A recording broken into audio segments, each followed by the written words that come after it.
துடிக்குது கையில் விச்சருவா தீ பறக்குது கருப்ப மீச துடிக்குது கையில் விச்சருவா வேலு நாச்சியா மருது பாண்டியர்க்காக 1000 வெள்ளக்காரனை கொன்னிட்டு செத்தவன அந்த வெட்டுடைய காளி.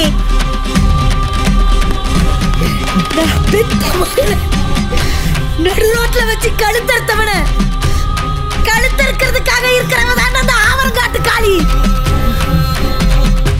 இனிதாடா பாப்பாங்க இந்த காளியோட ஆட்டத்தை. துடிக்க துடிக்க வாராளே காளியம்மா நாடி நரம்பு தெரிக்க வாராளே.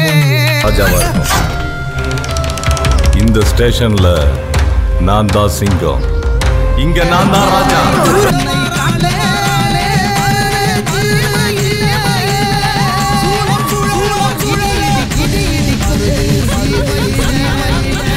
இனி கொஞ்சம் இருக்கிற கழிவு காலத்திலேயாவது நல்லவங்க பக்கம் இருங்க சார்.